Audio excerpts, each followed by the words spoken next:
अभी तक सबने ज्वाइन ही नहीं किया है। कितने लोग हुए? Okay,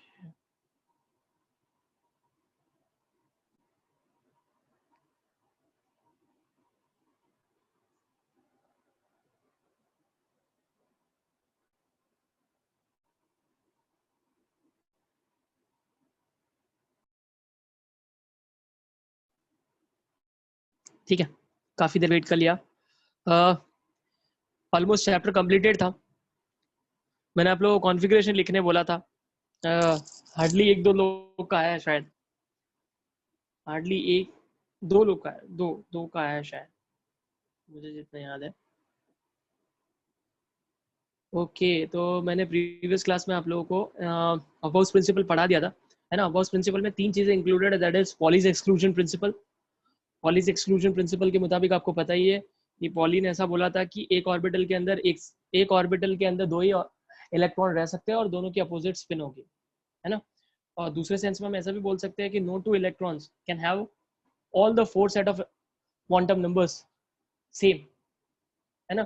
three quantum number same हो सकते हैं, चार कभी भी सेम नहीं हो सकते हैं, बिकॉज स्पिन अलग होगा। ऐसा उन्होंने बोला था। ये था पॉलीज एक्सक्लूजन प्रिंसिपल। हंस रूल ऑफ मैक्सिमम मल्टीप्लिसिटी क्या था कि आप तब तक इलेक्ट्रॉन को पेयर नहीं कर सकते जब तक हर एक ऑर्बिटल के अंदर सिंगल इलेक्ट्रॉन ना आ जाए। मैं फिर से रिपीट कर रहा हूँ, आप तब तक इलेक्ट्रॉन को पेयर नहीं कर सकते जब तक आप तब तक इलेक्ट्रॉन को पेयर नहीं कर सकते जब तक सभी ऑर्बिटल के अंदर एक इलेक्ट्रॉन ना आ जाए। अब मेरा एक क्वेश्चन है आपको इसको लेके, मुझे बताओ पॉलीज एक्सक्लूजन प्रिंसिपल वाला रूल जो है, पॉलीज एक्सक्लूजन प्रिंसिपल, मेरा क्वेश्चन ध्यान से सुनना। और ये आपके प्रीवियस वाले बैच को भी मैंने पूछा था जो अभी 12th स्टैंडर्ड में है, उनमें से किसी ने कोई लोगों ने आंसर दिया था, तो आपके लिए चैलेंज की तरह एक तरह से देखते हैं ये बैच आंसर देता है या नहीं है। हाँ, क्वेश्चन ये है कि पॉलीज एक्सक्लूजन प्रिंसिपल जो है ये सबसे पहले कौन से एलिमेंट के लिए एप्लीकेबल है? मैसेज, हाँ। पॉलीज एक्सक्लूजन प्रिंसिपल जो है, क्वेश्चन को अच्छे से समझो मैं क्या पूछ रहा हूँ। पॉलीज एक्सक्लूजन प्रिंसिपल जो रूल है वो सबसे पहले कौन से इलेक्ट्रॉन के लिए एप्लीकेबल है, कौन से एटम के लिए?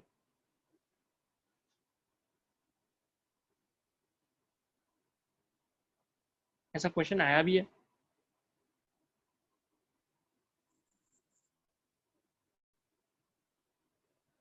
सोचो।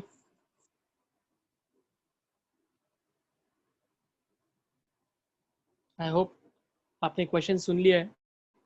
मैं फिर से बोल रहा हूँ, मुझे पता है कितने लोगों को तो क्वेश्चन ही समझ में नहीं आता है, बट मैं कुछ नहीं कर सकता, क्वेश्चन इतना ही है। मैं फिर से बोल रहा हूँ कि पॉलीज एक्सक्लूजन प्रिंसिपल या पॉली ने जो भी बात बोली थी वो कौन से एलिमेंट के लिए सबसे पहले अप्लाई होती है?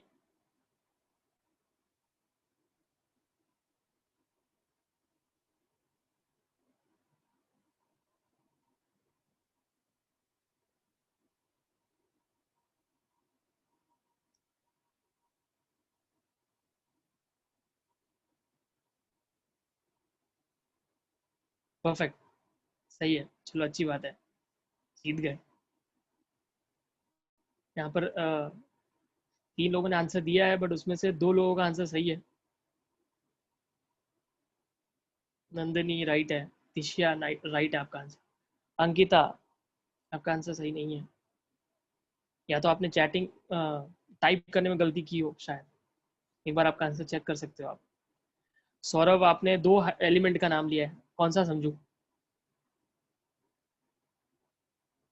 बाकी दो लोगों ने एकदम परफेक्ट बोल दिया, तिशिया और नंदनी। हाँ, ये इनका भी राइट है, सुमेर सिंह।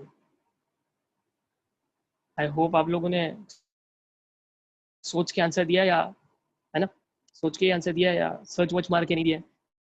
क्या सर्च करोगे वैसे भी, I don't think so. Answer is helium. Perfect, answer is helium. कैसे आया हीलियम? लॉजिक सी बात है ना, क्योंकि पॉलीज ने बोला था कि इलेक्ट्रॉन, पहला इलेक्ट्रॉन, अभी पहला इलेक्ट्रॉन है, ये पहला इलेक्ट्रॉन भरा। यहाँ कहाँ पॉली दिख रहा है? यहाँ पॉली का कोई रूल ही एप्लीकेबल नहीं। पॉली ने बोला था जब आप एक ही ऑर्बिटल में दूसरा इलेक्ट्रॉन फिल करोगे तो वो दूसरा इलेक्ट्रॉन का स्पिन उल्टा होना चाहिए। तो ऑब्वियसली जब पहला इलेक्ट्रॉन आया तो उसमें तो स्पिन की बात आएगी ही नहीं ना, उसमें अपोजिट स्पिन कैसे हो सकता है, एक ही इलेक्ट्रॉन है। जब दो इलेक्ट्रॉन आएंगे तब तो आएगा ना स्पिन अपोजिट है या सीधा है, तो दूसरा इलेक्ट्रॉन जब फिल करोगे तब तो ये पॉली का रूल आप यूज कर रहे हो। ये दूसरा इलेक्ट्रॉन, आई होप सबके स्क्रीन पे विजिबल है। मैंने एक रेड बनाया है, दूसरा ब्लू कलर। तो दूसरे इलेक्ट्रॉन के लिए पॉलीज का रूल एप्लीकेबल हो रहा है, पॉलीज का रूल यूज करना पड़ रहा है। और दूसरा इलेक्ट्रॉन मींस कौन सा एलिमेंट हो गया? हीलियम, क्योंकि हीलियम में ही 2 इलेक्ट्रॉन होते हैं। तो हीलियम का जब आप इलेक्ट्रॉनिक कॉन्फ़िगरेशन लिखोगे, उसका ऑर्बिटल नोटेशन लिखोगे, तो ऑब्वियसली पहला इलेक्ट्रॉन हाइड्रोजन के लिए भरा, दूसरा इलेक्ट्रॉन जब भरने जाओगे तो आपको याद आएगा, अरे यार मैं सिंगल दोनों इलेक्ट्रॉन को ऐसे नहीं लिख सकता, सेम सेम स्पिन नहीं लिख सकता, एक को मुझे अपोजिट करना पड़ेगा। जब अपोजिट करा तो एक्चुअली किसके रूल को फॉलो किया? पॉलीज के। तो पॉलीज का रूल सबसे पहले कौन सा एलिमेंट के लिए अप्लाई होता है? Answer is helium. Answer is helium, perfect, ये आंसर है। आप लोगों ने ऐसे ही सोचा था जिन्होंने भी आंसर दिया है।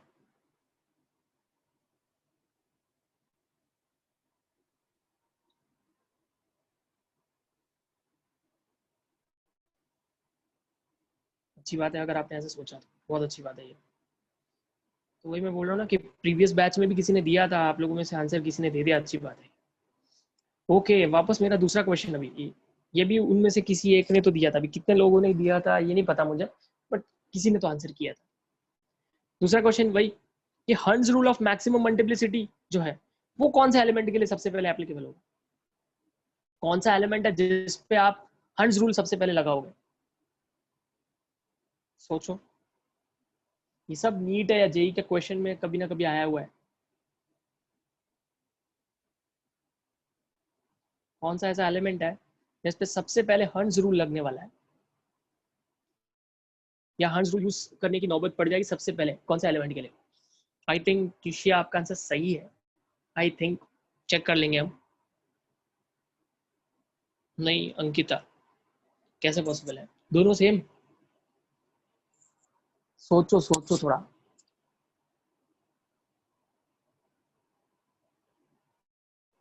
हंस रूल क्या था पहले सोचो।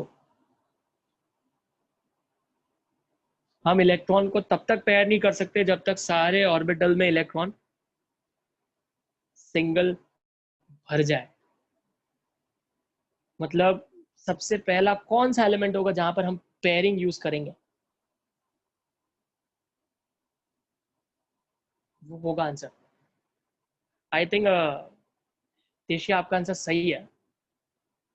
हम्म। बाकी अभी तक किसी का भी आंसर सही नहीं है। नो। चलो ठीक है, answer is carbon. Answer is carbon. बहुत क्लियर है। वापस कैसे? सोचो, देखो, आपको पता है कि समझो ये है 1s, ये है 2s, और ये है 2p। इनफैक्ट कार्बन भी नहीं है शायद, रुको सोचने दो मुझे। एक मिनट, हाँ, रुको करके ही देख लेते हैं सॉल्व। देखो, सबसे पहले 1s में इलेक्ट्रॉन भरोगे, इसीलिए ऑर्बिटल नोटेशन बहुत इंपॉर्टेंट है। सबसे पहले 1s में इलेक्ट्रॉन भरोगे तो 1 2, यहाँ तो पॉली है, यहाँ तो हंस रूल नहीं लगा अभी तक, क्योंकि हंस रूल में ऑर्बिटल एक से ज्यादा होने चाहिए, तब तो पता चलेगा, तब तक तो हम सारे इलेक्ट्रॉन सिंगल भरेंगे। 2s, यहाँ पर भी 1 2, यहाँ पर भी पॉली का ही रूल लग रहा है, अभी तक हंस रूल नहीं आया। अब p,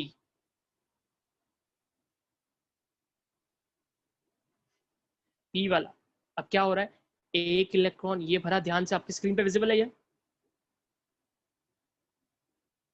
देखो वही एक अभी नया प्रॉब्लम क्रिएट हो गया कि मैं जो लिख रहा हूँ स्क्रीन पे विजिबल भी है कि नहीं पता नहीं, मुझे वो कंफ्यूजन क्रिएट कर रहा है अभी।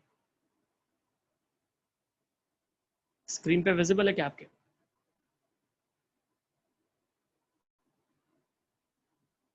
वरना कोई मतलब ही नहीं निकलेगा। ठीक है चलो, तो देखो आप अभी कि अब लगेगा हंस रूल, है ना? एक एस के अंदर 2 इलेक्ट्रॉन भर दिए 1s में, 2s में आपने 2 इलेक्ट्रॉन भर दिए। अब जब 2p की बात आई तो 2p में क्या इलेक्ट्रॉन आप ऐसे ही भर सकते हो क्या? नहीं। आप आप ऐसा भर सकते हो क्या? जैसे अभी तो 5th इलेक्ट्रॉन है ये, 5th, तो क्या 5th आप ऐसा भर सकते हो 5 6? नहीं, आपको 5 6 7 ऐसा भरना पड़ेगा। मेरे कहने का मतलब समझो कि अभी जो मैं इलेक्ट्रॉन भरने जा रहा हूँ वो रेड में नहीं भरने वाला हूँ मैं अभी, मैंने अभी इलेक्ट्रॉन ब्लू में भर दिया। मतलब है कि जो सिक्स्थ इलेक्ट्रॉन है, सिक्स्थ इलेक्ट्रॉन, वहां पर सबसे पहले हर्ट्ज रूल हमें याद आया कि हाँ मैं इलेक्ट्रॉन यहाँ पर पेयर नहीं कर सकता, क्योंकि अगर मैं पेयरिंग करूंगा तो हर्ट्ज रूल वायलेट हो जाएगा। क्योंकि हंस जो साइंटिस्ट है, हंस जो साइंटिस्ट है, उन्होंने बोला था आपको पहले सारे इलेक्ट्रॉन सिंगल भरने हैं। जब तक आप सारे इलेक्ट्रॉन सिंगल नहीं भर दो तब तक आप पेयरिंग नहीं कर सकते। और ये रूल सबसे पहले कौन से एलिमेंट के लिए दिख रहा है? जिसका इलेक्ट्रॉन, जिसमें इलेक्ट्रॉन 6 है और 6 कार्बन का ही होता है, तो मतलब आंसर सही था।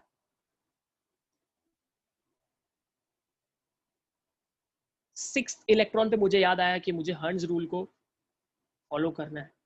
सिक्स्थ इलेक्ट्रॉन पे समझ में आया मैंने क्या बोला?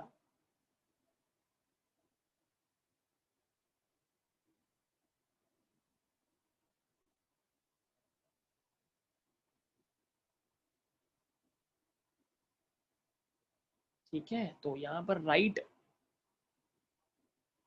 जो आंसर दिया था वो तिशिया आपने दिया था। आपने ऐसे ही सोचा था क्या?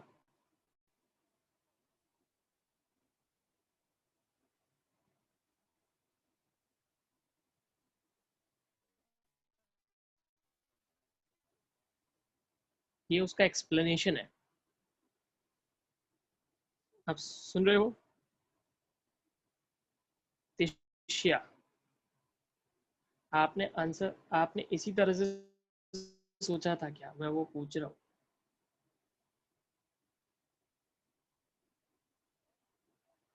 आई थिंक उनको मेरी आवाज नहीं जा रही है।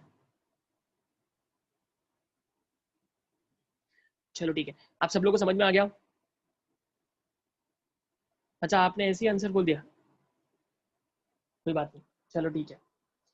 आप लोगों को कंसेप्ट क्लियर है ना अभी, कि हमेशा पॉलीज एक्सक्लूजन प्रिंसिपल वाला जो रूल है वो सबसे पहले हम हीलियम के लिए यूज करते हैं। ये क्वेश्चन आया हुआ है और सोचना लॉजिकल है, आया हुआ एग्जाम में, तो ध्यान रखो अभी। ये सबसे पहले हम कौन से एलिमेंट के लिए यूज करते हैं पॉलीज एक्सक्लूजन प्रिंसिपल? हीलियम। और हर्ट्ज रूल हम सबसे पहले किसके लिए यूज करते हैं? हम कार्बन के लिए यूज करते हैं। हम कार्बन के लिए सबसे पहला एलिमेंट है जिसके लिए हम हर्ट्ज रूल हमें याद आता है। ठीक है, तो आई थिंक ये क्लियर है। ओके, तो मैंने आपको पढ़ा दिया था ये सब, हर्ट्ज रूल पढ़ा चुका हूँ, पॉलीज एक्सक्लूजन प्रिंसिपल पढ़ा चुका हूँ, N+L रूल भी पढ़ा चुका हूँ मैं आपको, कि ऑर्बिटल्स की एनर्जी कैसे अरेंज की जाती है, हाइड्रोजन के लिए कैसे अरेंज की जाती है, या हाइड्रोजन लाइक स्पीशीज जो होते हैं उन दोनों के लिए कैसे अरेंज की जाती है, और मल्टी इलेक्ट्रॉन सिस्टम के लिए कैसे की जाती है। आई थिंक वो भी आपको क्लियर होगा कि हाइड्रोजन और हाइड्रोजन लाइक स्पीशीज जो होती है उनके अंदर energy is dependent on principal quantum numbers only. इसीलिए वहां पर 2s 2p दोनों की एनर्जी बिल्कुल सेम है, या 3s 3p 3d सबकी एनर्जी सेम है। जबकि मल्टी इलेक्ट्रॉन सिस्टम की बात करें जिसमें एक से ज्यादा इलेक्ट्रॉन होगा, उसमें उसमें एनर्जी जो होती है वो n और l दोनों पे डिपेंड करती है। इसीलिए वहां पर 2s और 2p की एनर्जी सेम नहीं होने वाली है। क्लियर है ना ये कॉन्सेप्ट भी?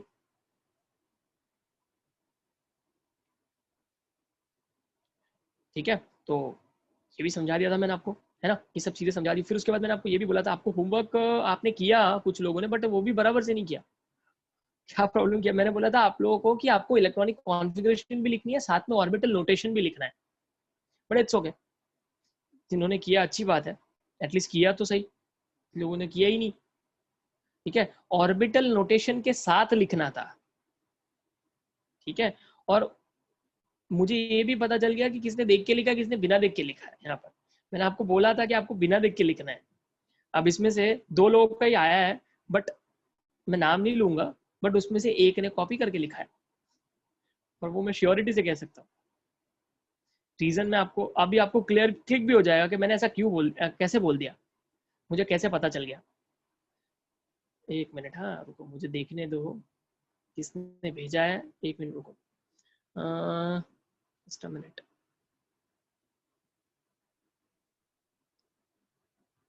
हाँ, ये किया आया है। अब एक और भेजा था किसी ने, एक तो अभी जस्ट आया है, एक उसी दिन आ गया था जिस दिन मैंने होमवर्क दिया था। तो ये जिसने भी भेजा है उसी दिन उन्होंने कॉपी करके लिखा है। नाम नहीं बताऊंगा मैं, डोंट वरी। बट इतना श्योर है कि कॉपी है। मिल नहीं रहा है शायद, बट ठीक है, आपने लिखा वो अच्छी बात है। बट मैं आपको बता रहा हूँ कि कॉपी करके मत लिखो, पता चल जाता है मुझे। कहाँ गया? रुको, मुझे श्योर भी नहीं हो कि कॉपी किया है या नहीं किया, पहले देखने दे। मिल भी नहीं रहा है ना। ओके, शायद यहाँ होगा, एक मिनट।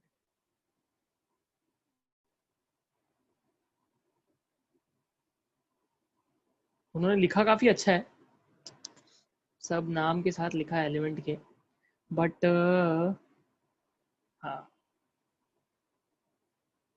यस, आपने कॉपी करके लिखा है, श्योर है।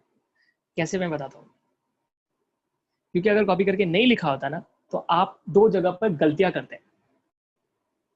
जिन्होंने बिना देख के लिखा है, उन्होंने दो जगह पर गलतियां की है, और वो लॉजिक सी बात है, वो गलतियां होगी भी। और वो है क्रोमियम और कॉपर। क्रोमियम और कॉपर, यहाँ पर गलतियां होती है। रीजन ये है कि क्रोमियम का अगर हम एटॉमिक नंबर देके, ध्यान देना अभी यहाँ पर, ठीक है, कोई बात नहीं जिन्होंने भी किया है, बट अगली बार से प्लीज बिना देख के करो। हाँ, क्रोमियम जो है ना, क्रोमियम का एटॉमिक नंबर जो है वो 24 है, 24। ठीक है, उसके हिसाब से अगर मैं कॉन्फ़िगरेशन लिखने जाऊँ तो आएगी 1s2, 2s2, 2p6, 3s2, 3p6। अब देखो, गिनो कितने इलेक्ट्रॉन हो चुके हैं। 2, 4, 10, 12, 18, ठीक है, 18 हो चुके हैं। अब 3p6 के बाद आप सबको पता होगा कि 3d नहीं आता, 4s आता है ना। तो 4s2 कितने हो गए, 20 इलेक्ट्रॉन्स हो गए। अब आता है डी, तो डी में 4 लिखा होगा सबने, मतलब जिन्होंने लिखा है, जिन्होंने बिना देख के लिखा है, उसने यही लिखा होगा। 1s2, 2s2, 2p6, 3s2, 3p6, 4s2, 3d4। सब लोग यही सोचेंगे, हाँ यही होगा।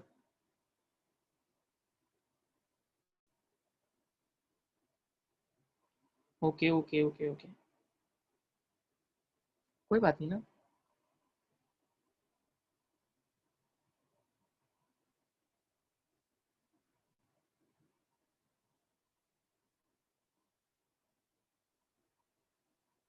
कोई बात नहीं, ओके, ठीक है, चलेगा। हो सकता है वैसा भी हो कि मैम ने बताया हो, और ठीक है, कोई बात नहीं। हाँ, ये भी हो सकता है कि मैम ने सिखाया हो, तो कोई कोई मेरे को कोई कंप्लेन नहीं है, मैं सिर्फ बता रहा हूँ। मैं देखो, मुझे वैसे भी क्या, मेरे को कोई फर्क पड़ने वाला थोड़ी है, मेरे को क्या, मेरा क्या नुकसान होने वाला है, ये बताओ मुझे। नुकसान आपका होगा, ये मैं आपको इसलिए समझाता हूँ। इसलिए मैं हमेशा अपने स्टूडेंट से बहुत ही क्लियर रहता हूँ। अगर उन्होंने गलती की है तो मैं उनको बोलता हूँ कि आपने गलती की है, कोई मतलब नहीं है। अगर मैं ऐसी स्वीटली स्वीटली बातें करूंगा तो क्या मतलब, क्या उससे क्या फायदा होने वाला है, आपका ही नुकसान होगा। ठीक है, तो वही मैं आपको बता रहा हूँ कि यहाँ पर गड़बड़ ये होती है कि क्रोमियम वाले में 3d4 नहीं आ सकता। क्रोमियम का जो कॉन्फ़िगरेशन आएगा वहां पर वो चेंज होकर 4s1 3d5 हो जाएगा। 4s1 3d5। रीजन कि यहाँ पर जो एक इलेक्ट्रॉन है वो एस से निकल के डी में चला जाता है। रीजन इज, मैंने आपको समझाया कि एक्स जो हाफ फील्ड ऑर्बिटल्स होते हैं वो ज्यादा स्टेबल होते हैं, और आप देख सकते हो 3d5 है। 3d5 जो डी होता है उसके अंदर 10 इलेक्ट्रॉन जाते हैं, और यहाँ पर 5 है, तो ये एग्जैक्टली हाफ फील्ड है, एग्जैक्टली हाफ फील्ड है। जबकि 3d4 is incompletely filled orbital, while 3d5 is half filled orbital, and half filled orbitals are more stable than incompletely filled orbital. That's why इसकी जो कॉन्फ़िगरेशन आती है copper की, वो आती है 1s2, 2s2, 2p6, 3s2, 3p6, 4s1, 3d5, 4s1, 3d5 and not 4s2, 3d4। ये एक ध्यान रखना है। अब हो सकता है कि मैम ने अगर बताया तो उन्होंने कॉपी नहीं भी किया हो, जिन्होंने मुझे भेजा था। अगर नहीं किया तो अच्छी बात है, ठीक है। तो ये आप सबको ध्यान रखना है कि क्रोमियम और कॉपर में करेक्शन होता है, ठीक है। सेम करेक्शन कॉपर के लिए भी है। कॉपर की अगर बात करें तो कॉपर का एटॉमिक नंबर होता है 29। तो मैं सिर्फ लास्ट का बता रहा हूँ, उसमें लास्ट जो होता है वो 4s2 3d9 आता है, 3d9 ऐसा लिखेंगे नॉर्मली। बट इसकी कॉन्फ़िगरेशन चेंज होकर क्या हो जाती है, 4s1 3d10। एक इलेक्ट्रॉन हम एस में से निकाल के डी में भेज देते हैं। मैंने इसके पहले की कॉन्फ़िगरेशन नहीं लिखी है, वो अंडरस्टैंडेबल है, ठीक है, वो मैंने नहीं लिखी है। तो वो हो जाएगी 4s1 3d10, बिकॉज अगेन वही कॉन्सेप्ट है कि 3d9 से ज्यादा 3d10 स्टेबल है। 3d9 से 3d9 से ज्यादा 3d10 स्टेबल है, इसलिए ये चेंजेस होते हैं। तो ये आपको ध्यान रखना है। एग्जाम में एक क्वेश्चन भी आता है कि why copper and chromium shows different configuration और this type of configuration rather than this 4s2 3d9। आप वही लिखोगे कि fulfilled orbitals, if they are asking about copper, तो आप ये लिखोगे कि fulfilled orbitals are generally more stable than incompletely filled orbitals, है ना। अगर वो क्रोमियम की बात करते हो वहां हाफ फील्ड लिखना, ठीक है। आपको मैम ने पढ़ाया पहले, अच्छी बात है। तो ये है मेन रीजन, ठीक है। तो यहाँ दो गलतियां करने के चांसेस थे, ठीक है ना। तो ये हो गया हमारा कंप्लीट। इसके अलावा आप लोगों को कंडेंस इलेक्ट्रॉनिक कॉन्फ़िगरेशन लिखने आता है, तो मैं टाइम वेस्ट नहीं कर रहा हूँ। कंडेंस्ड इलेक्ट्रॉनिक कॉन्फ़िगरेशन लिखने आता है, जैसे आपने लिख के भेजा है। आपको फर्क पता है, डिफरेंस पता है? एक कंडेंस इलेक्ट्रॉनिक कॉन्फ़िगरेशन है, एक नॉर्मल इलेक्ट्रॉनिक कॉन्फ़िगरेशन है। जैसे आप देख सकते हो यहाँ पर ये जो कॉन्फ़िगरेशन दिख रही है, समझो हमने सिलेक्ट कर दिया क्रोमियम को ही, तो क्रोमियम की कॉन्फ़िगरेशन क्या दिख रही है हमें? 1s2 2s2 2p6 3s2 3p6 3d5 4s1, ठीक है।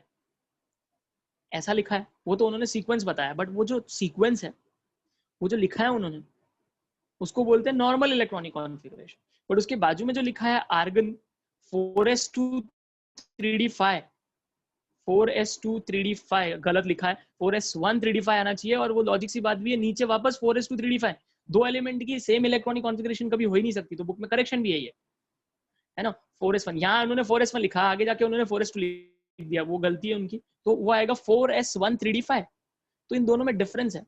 एक आपने पूरा लिखा वो नॉर्मल इलेक्ट्रॉनिक कॉन्फ़िगरेशन, और एक आपने सिर्फ ऐसा लिख दिया आर्गन 4s1 3d5, उसको कंडेंस्ड बोलते हैं। आपने कंडेंस कर दिया इलेक्ट्रॉनिक कॉन्फ़िगरेशन को। तो दो तरीके से लिखा जाता है। तो ये आता है आपको कंडेंस इलेक्ट्रॉनिक कॉन्फ़िगरेशन लिखने।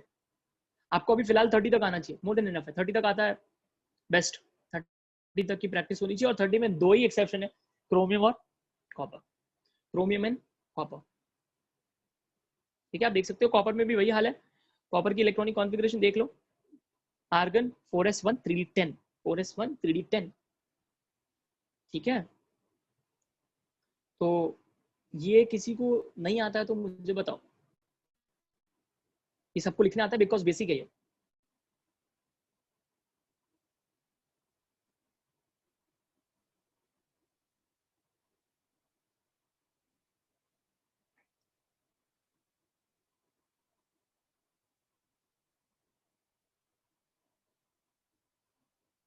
आप क्या बोल रहे हो सौरभ कि मिस ने कंडेंस लिखने के लिए क्या बोला? रॉन्ग? कैसे रॉन्ग हो जाएगा?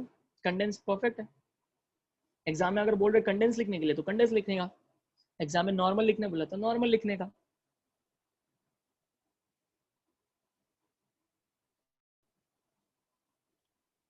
हाँ, तो मैम ने इसलिए बोला होगा बिकॉज अगर क्वेश्चन में मेंशन नहीं है तो नहीं लिख सकते। अगर स्पेसिफिकली मेंशनड है कि कंडेंस इलेक्ट्रॉनिक कॉन्फ़िगरेशन लिखो तो ही लिखना होता है। बाय डिफॉल्ट कुछ नहीं लिखा तो आप पूरी लिखोगे, पूरी इलेक्ट्रॉनिक कॉन्फ़िगरेशन लिखनी होती है, ठीक है ना। तो ये 30 एलिमेंट्स की electronic configuration along with the elements याद करना है। आप सबको एलिमेंट्स याद है क्या 21 से 30 तक के? वो भी याद करना है, लर्न करो, वो बाय हार्ट लर्न करो, है ना। बाय हार्ट लर्न करना है आपको। क्या है? Scandium, titanium, vanadium, chromium, manganese, iron, cobalt, nickel, copper, zinc, है ना। ये सब आपको याद करने हैं। 10 एलिमेंट याद करना कोई बड़ा चैलेंज है नहीं, है ना। तो ऐसा कुछ नहीं है कि कोई ट्रिक चाहिए या निमोनिक्स, ठीक है। वो सब जरूरत नहीं है। अगर आपके पास है तो बहुत अच्छी बात है, बट आई थिंक जरूरत नहीं है। 10 एलिमेंट है, थोड़ा बहुत तो मेहनत करोगे तो अच्छी बात ही है। ये याद होने चाहिए, मैं अभी बोल रहा हूँ, क्योंकि 12th में ये रिक्वायर्ड रहेंगे 10 एलिमेंट एज इट इज। तो अभी लर्न कर लो। Scandium, titanium, vanadium, chromium, manganese, iron, cobalt, nickel, copper, zinc with symbol, ठीक है। सिंबल तो आई गेस आता ही होगा, ठीक है। तो ये आपको पता होना चाहिए, ठीक है। मैंने आपको दो चीजें बताई है, एक ऑर्बिटल नोटेशन है, दूसरा ऑर्बिटल डायग्राम है। ऑर्बिटल नोटेशन और ऑर्बिटल डायग्राम दोनों बनाने आना चाहिए। आता है ना ऑर्बिटल डायग्राम भी बनाने? कैसे बनाओगे? पी के लिए 3 ऑर्बिटल बनाने होते हैं, डी के लिए 5 बनाने होते हैं, एफ तक तो अभी फिलहाल नौबत आने वाली नहीं है, बट अगर एफ आया भी तो 7 ऑर्बिटल बनाने होते हैं। इलेक्ट्रॉन कैसे फिल करते हैं मैंने सब सिखाया है, ठीक है। तो 2 मेथड थे, वो भी मैंने सिखा दिया। ठीक है, लास्ट कॉन्सेप्ट जो इस चैप्टर में वापस रिपीट किया है वो मैं बता चुका हूँ। वैसे देखो यहाँ लिखा है electronic configuration of copper and chromium, वही लिखा जो मैंने यहाँ पर आपको सबको अब आपको मैंने जो बताया था। तो ये क्वेश्चन भी आ सकता है एग्जाम में, electronic configuration of copper and chromium, आपको रीजन बताना है, ऐसा नहीं हो के ऐसा क्यों है। ठीक है, आइसो इलेक्ट्रॉनिक में आपको पहले ही बता चुका, आइसो का मतलब होता है same, electronic means same number of electrons. वो स्पीशीज जिनके अंदर इलेक्ट्रॉन सेम होते हैं, एटम और ions having same number of electrons are isoelectronic, है ना। जैसे मैंने आपको बहुत सारे एग्जांपल दिए थे, जिसमें इन्होंने यहाँ 2 एग्जांपल दिया, आर्गन और कैल्शियम+2। आर्गन के अंदर कितने इलेक्ट्रॉन्स होते हैं? 10, है ना। आर्गन के अंदर कितने इलेक्ट्रॉन होंगे? एक मिनट, सॉरी, आर्गन के अंदर कितने इलेक्ट्रॉन होंगे? 18, है ना। आर्गन के अंदर 18 इलेक्ट्रॉन्स होंगे। अगर आप Ca+2 चेक करोगे तो नॉर्मली कैल्शियम के अंदर 20 इलेक्ट्रॉन्स होते हैं, बिकॉज कैल्शियम का एटॉमिक नंबर 20 है। बट कैल्शियम+2 है, इसका मतलब है 2 इलेक्ट्रॉन बाहर निकाल दिए, 2 इलेक्ट्रॉन बाहर निकाल दिए, तो मतलब कैल्शियम+2 में भी कितने इलेक्ट्रॉन है? 18। देयरफॉर आर्गन एंड कैल्शियम+2 are isoelectronic. In fact potassium plus भी आइसो इलेक्ट्रॉनिक है, क्योंकि पोटेशियम जो होता है उसके अंदर पोटेशियम का एटॉमिक नंबर इज 19, है ना। और यहाँ पर K+ लिखा हुआ है, इसका मतलब है कि उसमें से एक इलेक्ट्रॉन बाहर निकल गया, 19 में से एक इलेक्ट्रॉन बाहर निकलेगा, अगेन 18। तो आर्गन, कैल्शियम+2, पोटेशियम+1, ये सब क्या है? Isoelectronic, they are isoelectronic. मतलब सिंपल सा कंसेप्ट है, जिनमें सेम नंबर ऑफ इलेक्ट्रॉन्स होते हैं उनको हम आइसो इलेक्ट्रॉनिक बोलते हैं। ठीक है, मैंने बहुत सारे एग्जांपल भी दिए थे आपको, इनफैक्ट यहाँ पर एक क्वेश्चन भी है इसको लेके, ये रहा, identify from the following iso electronic species, neon O2-, Na+, और आर्गन Cl2-, Cl2- होता ही नहीं है, ठीक है, K+। तो कोई डाउट है? हाँ बताओ, कोई डाउट? यहाँ पर आपका पूरा चैप्टर खत्म होता है, सब कुछ मैंने एकदम अच्छे से समझा दिया है आप लोगों को। ठीक है, मैं वापस आपको इंपॉर्टेंट बता देता हूँ, फ्रॉम द नीट पर्सपेक्टिव में बता रहा हूँ, नीट जेई एंट्रेंस एग्जाम के पर्सपेक्टिव से बता रहा हूँ, फिर हम नया चैप्टर स्टार्ट कर रहे हैं।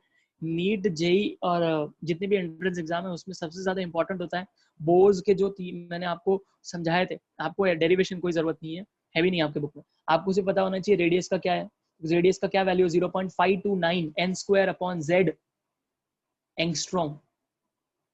वेलोसिटी क्या है? 2.18 इंटू 10⁸8 मीटर पर सेकेंड, z/n।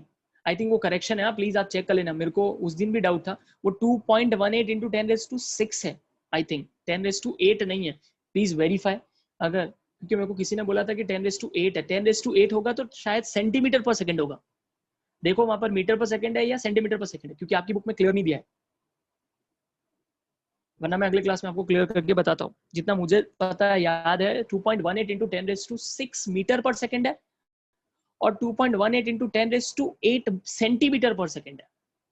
फिर भी मैं आपको अगले क्लास में क्लियर करके बता दूंगा। सिमिलरली एनर्जी का भी वही है, 2.18 इंटू 10⁻18 10⁻18 z²/n² जूल।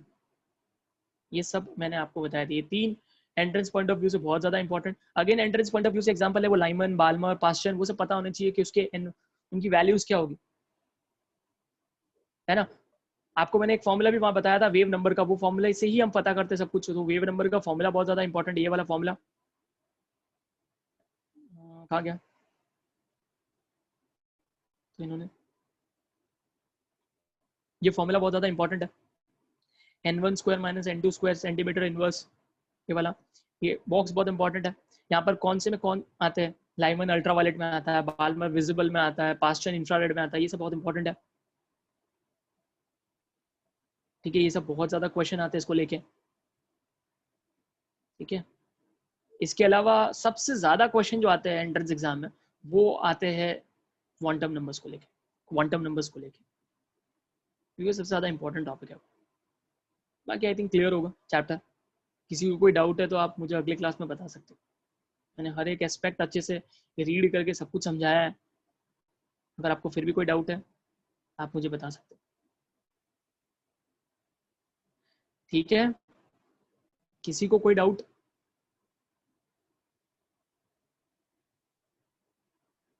मैंने आपको होमवर्क दिया था ना, मुझे याद नहीं रहता। ये पूरा कंप्लीट करने बोला था ना मैंने, ये पूरा बोला है ये, आपको बोला है या 12th वालों को बोला, मुझे याद नहीं है। आप लोगों को बोला था ये कंप्लीट करने के लिए?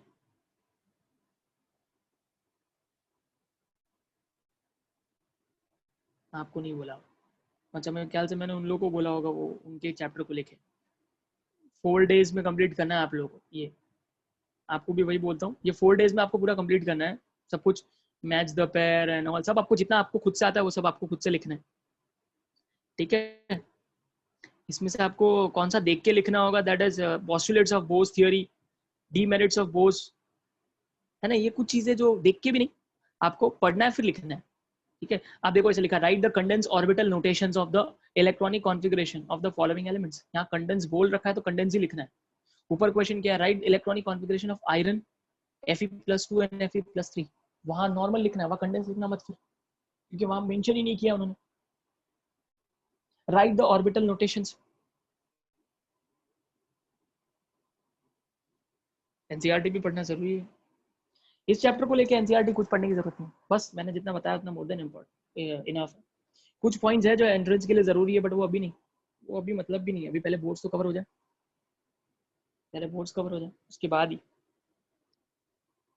वो भी पढ़ाऊंगा, भूल जाओगे। और ऐसे तो खत्म नहीं होगा हमारा पोर्शन, ठीक है। न्यूमेरिकल्स करने होते हैं, कुछ और इंपॉर्टेंट है।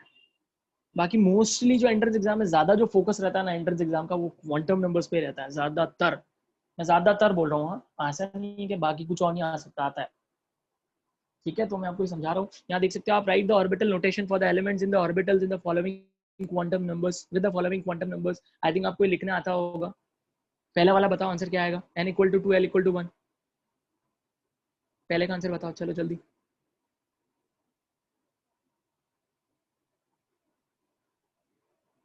कौन सा सबशेल बनेगा n=2 l=1 से? जे क्वेश्चन का आंसर, परफेक्ट, एक आंसर आया। जल्दी करो, जल्दी बताओ, ताकि मैं दूसरा चैप्टर स्टार्ट करूँ। मुझे लगे, मुझे कॉन्फिडेंस आना चाहिए कि मैंने जो पढ़ा है उनको आता है। ओके चलो, कितने लोगों ने आंसर दे दिया, काफी। सेकंड वाला बताओ।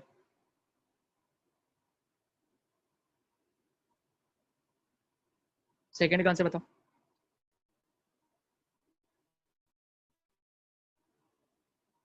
परफेक्ट। ठीक है, थर्ड का बताओ। सी का आंसर बताओ, है ना। ये तो मेरे ख्याल से आप आराम से लिख लोगे ये सब। देखो क्वेश्चन है, देखो आई वाला क्वेश्चन क्या, explain the anomalous behaviour of copper and chromium. तो वहां पे वही आपको बताना है कि पहले आप क्या लिखोगे, इसमें कैसे आंसर लिखोगे, वो भी मैं पूरा बता रहा हूँ। आप पहले कॉपर का जो आपको पता है वो वाली कॉन्फ़िगरेशन लिखनी है, फिर बताना है this is not correct and this is correct, why, उसको एक्सप्लेन करना है। Because the half filled orbitals are more stable than incompletely filled. वापस क्रोमियम के, कॉपर के लिए भी वही करना है, पहले नॉर्मल वाली इलेक्ट्रॉनिक कॉन्फ़िगरेशन लिखना, जो नॉर्मली हमें लगती है वो वाली, फिर उसके बाद बताना कि this is not the correct and this is correct because the fulfil orbitals are more stable than incompletely filled orbitals. ऐसे इस तरह से आपको ये लिखना है, आपकी लैंग्वेज। जिस तरह से आप बोर्ड्स के पेपर लिख के आए हो तो आपको लिखने तो आता ही है सब कैसे लिखते हैं, ठीक है। Draw the shapes of 2s and 2p, एकदम सिंपल, बना लोगे। देखो जब आपको 2s और 2p बोले तो दिमाग थोड़ा लॉजिक भी लगाने, 1s नहीं बोला है, 1s होता है थोड़ा छोटा बनाने का, 2s है तो थोड़ा सा बड़ा बनाना। अब थोड़ा सा बड़ा मतलब पूरे पेज पे मत बना देना एकदम स्फीयर, ठीक है। तो वो लॉजिक लगा सकते हो आप वापस, 2p है तो थोड़ा बड़ा बनना चाहिए वो, ठीक है। वो एक है। अब जैसे ही उन्होंने 2p बोला है तो देखो वहां पे 2p ऑर्बिटल्स बोला है, तो आप 2px 2py 2pz तीनों बनाना एग्जाम। सिर्फ 2p मतलब क्या, 2p बोला है, खाली p सबशेल नहीं बोला है। एस में तो चलो एक ही आएगा, बट पी जब बोलते हैं ना तो ध्यान दो, वहां पर वो लोग पी सबशेल बोल रहे हैं, पी ऑर्बिटल बोल रहे हैं। ऑर्बिटल्स बोला है तो p x p y p z तीनों बनाना है।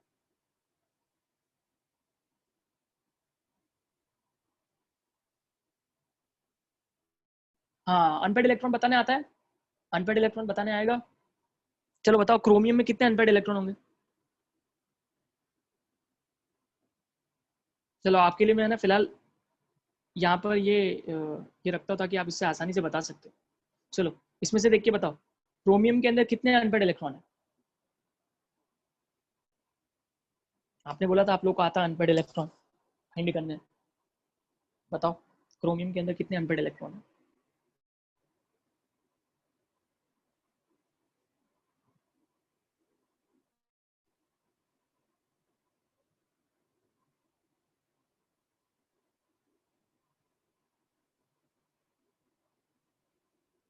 क्या बात कर रहे हो?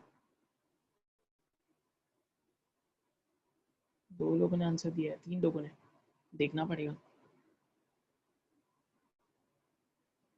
ठीक है, सही है।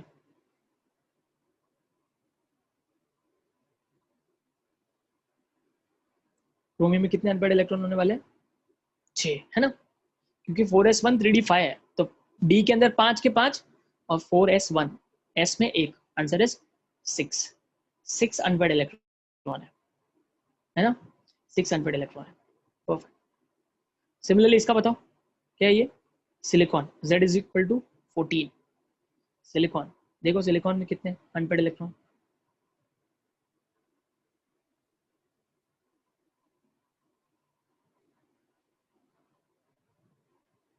हम्म,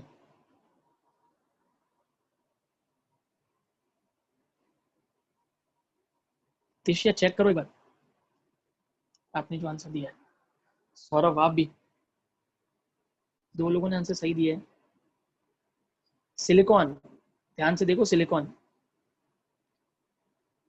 क्या है, उसकी configuration 1s2 2s2 2p6 3s2 3p2 3s2 3p2, या फिर यही देख लो कंडेंसेट देख लो।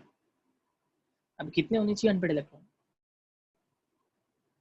2 है ना, क्योंकि s के अंदर तो 1 और 2 पेयर्ड है वो तो p में 2 बचे, 1 और 2, 2 ही हुए ना। समझ में आ रहा है? जिन्होंने भी गलत किया उनको बोल रहा हूँ मैं, गलती मत करो, ये सब चीज़ें बहुत इंपॉर्टेंट है, ये सब आपको आना चाहिए, क्योंकि इन सब का कंसेप्ट आ गया 12th स्टैंडर्ड में।